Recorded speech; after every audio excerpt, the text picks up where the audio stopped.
Meta நிறுவனம் TikTok மற்றும் YouTube தளங்களில் பிரபலமாக உள்ள படைப்பாளர்களை ஃபேஸ்புக் தளத்திற்கு ஈர்ப்பதற்காக கிரியேட் a ஃபாஸ்ட் ட்ராக் எனும் புதிய திட்டத்தை அறிமுகப்படுத்தியுள்ளது. மார்ச் 20, 2026 தேதியிடப்பட்ட இந்த புதிய திட்டத்தின் மூலம் பல்வேறு நன்மைகள் காணப்படுகின்றன. மாதம் ஒன்றுக்கு $3000 வரை சம்பாதிக்கும் வாய்ப்பு.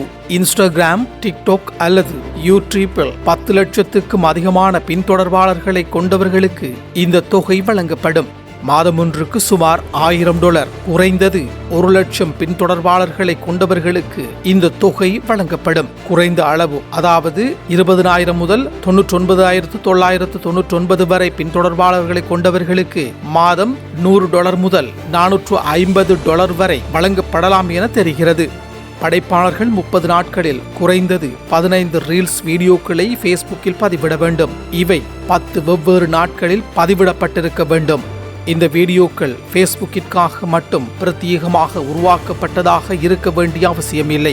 மற்ற தளங்களில் பதிவிட்ட தங்களது சிறந்த வீடியோக்களை இதிலும் பதிவிடலாம். ஃபேஸ்புக்கில் இதுவரை ரீல்ஸ் பதிவிடாத புதியவர்கள் அல்லது கடந்த 6 மாதங்களாக ரீல்ஸ் பதிவிடாதவர்கள் இந்த திட்டத்தில் சேரலாம். தற்போது இந்த திட்டம் அமெரிக்கா மற்றும் கனடா போன்ற நாடுகளில் உள்ள 18 வயதுக்கு மேற்பட்ட படைப்பாளர்களுக்கு மட்டுமே அறிமுகப்படுத்தப்பட்டிருந்தது. டிக்டாக் மற்றும் யூடியூப் போன்ற தளங்களுக்கு போட்டியாக ஃபேஸ்புக் தனது ரீல்ஸ் அம்சத்தை வலுப்படுத்த இந்த அதிரடி முடிவை எடுத்துள்ளது. ஆரம்பத்தில் வருமானம் கிடைக்குமா என்ற தயக்கத்தில் இருக்கும் பெரிய படைப்பாளர்களுக்கு 3 மாத காலத்திற்கு இந்த நிலையான வருமானத்தை மெட்டா உறுதியளித்துள்ளது. இந்த திட்டத்தின் மூலம் படைப்பாளர்களுக்கு பணத்தோடு சேர்த்து அவர்களது வீடியோக்கள் அதிகளவான மக்களை சென்றடையவும் ஃபேஸ்புக் உதவி செய்கிறது. ஆப்பிள் நிறுவனம் தனது ஐபோன் பயனர்களுக்கு அவசர எச்சரிக்கை விடுத்துள்ளது. கூகுள், லாக்அவுட் மற்றும் ஐவெரிஃபை ஆகிய சைபர் பாதுகாப்பு நிறுவனங்கள் கண்டறிந்துள்ள டார்க் ஸ்வாட் எனும் ஆபத்தான ஸ்பைவேர் தாக்குதலில் இருந்து தப்பிக்க பயனர்கள் உடனடியாக தங்களது ஐபோன்களை புதுப்பிக்குமாறு ஆப்பிள் வலியுறுத்தியுள்ளது. இந்த ஸ்பைவேர் முக்கியமாக பழைய ISO பதிப்புகளை, குறிப்பாக ISO 18.4 முதல் 18.6.2 வரை கொண்ட ஐபோன்களை தாக்குகிறது. சுமார் 22 கோடி முதல் 27 கோடி ஐபோன்கள் இன்னும் பழைய பதிப்புகளிலேயே இயங்குவதால் இவை ஆபத்தில் இருப்பதாக கூறப்படுகிறது. பயனர்கள் ஒரு குறிப்பிட்ட இணையதளத்திற்கு சென்றாலே டிரைவ் பை அட்டாக் எந்த ஒரு கோப்பையையும் பதிவிறக்கம் செய்யாமலேயே இந்த ஸ்பைவேர் போனுக்குள் ஊடுருவிவிடும். இந்த ஸ்பைவேர் மூலம் மின்னஞ்சல்கள், கடவுச்சொற்கள், படங்கள், அழைப்பு விவரங்கள், இருப்பிட தரவுகள் மற்றும் கிரிப்டோ கரன்சி வாலெட் போன்றவற்றின் விவரங்கள் வரை அனைத்தையும் திருட முடியும். யுக்ரைன், சவுதி அரேபியா, துருக்கி மற்றும் மலேசியா போன்ற நாடுகளில் உள்ளவர்கள் அதிகளவில் இலக்கு வைக்கப்பட்டுள்ளதாக ஆராய்ச்சியாளர்கள் தெரிவிக்கின்றனர். குறிப்பாக ரஷ்ய உளவுத்துறை மற்றும் சீன சைபர் குற்றவாளிகளுடன் இதற்கு தொடர்பு இருக்கலாம் எனவும் சந்தேகிக்கப்படுகிறது.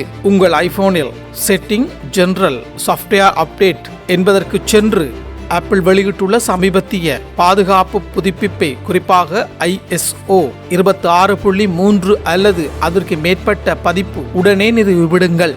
அதிக ஆபத்துக்குள் உள்ள நபர்கள், குறிப்பாக செய்தியாளர்கள், ஆர்வலர்கள் ஆப்பிளின் லாக்டவுன் மோட் வசதியை பயன்படுத்துவது கூடுதல் பாதுகாப்பை தரும். ஆப்பிள் நிறுவனம் நேரடியாக உங்களுக்கு பாதுகாப்பு எச்சரிக்கை அனுப்பியிருந்தால் அதை மிக கவனமாக கையாளுங்கள். மென்பொருளை புதுப்பிப்பதே உங்களது ஆப்பிள் சாதனத்தின் பாதுகாப்பை உறுதி செய்ய பயனர்கள் செய்ய வேண்டிய மிக முக்கியமான செயலாகும் என்று ஆப்பிள் செய்தி தொடர்பாளர் குறிப்பிட்டுள்ளார்.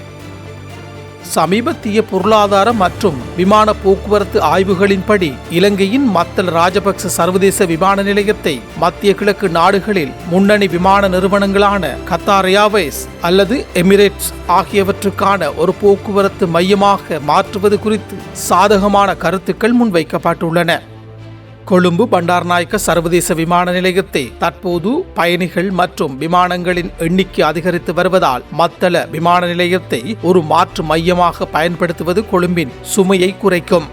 சர்வதேச கப்பல் போக்குவரத்து பாதைகளுக்கு அருகில் மத்தளம் அமைந்துள்ளதால் சரக்கு போக்குவரத்து மற்றும் பயணிகள் போக்குவரத்து இரண்டிற்கும் இது வசதியாக இருக்கும்.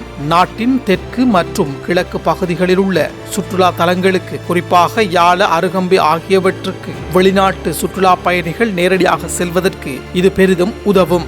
விமான போக்குவரத்து நிபுணர்களின் கருத்துப்படி கத்தார் அல்லது எமிரேட்ஸ் போன்ற நிறுவனங்கள் மத்தள விமான நிலையத்தை ஒரு ஸ்டாப் ஓவர் புள்ளியாக பயன்படுத்தினால் அது இலங்கையின் பொருளாதாரத்திற்கு பெரும் வருவாயை ஈட்டித் தரும். இந்த விமான நிறுவனங்கள் மத்தளத்தை பயன்படுத்தும் போது விமான பராமரிப்பு மற்றும் எரிபொருள் நிரப்புதல் போன்ற சேவைகள் மூலம் உள்ளூர் வருமானம் அதிகரிக்கும். தெற்கு பிராந்தியத்தில் ஆயிரக்கணக்கான நேரடி மற்றும் மறைமுக வேலைவாய்ப்புகள் உருவாகும். இருப்பினும் இந்த திட்டத்தை செயற்படுத்த சில சவால்கள் உள்ளன. பெரிய விமான நிறுவனங்களை ஈர்க்கும் வகையில் அங்குள்ள வசதிகளை மேலும் மேம்படுத்த வேண்டும். மத்தள விமான நிலையத்தில் இருந்து நாட்டின் பிற பகுதிகளுக்கு செல்வதற்கான தரைவழி போக்குவரத்து மற்றும் உள்நாட்டு விமான சேவைகளை வலுப்படுத்த வேண்டும். வெள்ளை யானை என்று விமர்சிக்கப்படும் மத்தள விமான நிலையத்தை ஒரு சர்வதேச மையமாக மாற்றுவது இலங்கையின் விமான போக்குவரத்து துறையில் ஒரு பெரிய மாற்றத்தை ஏற்படுத்தும் என்று ஆய்வாளர்கள் கருதுகின்றனர்.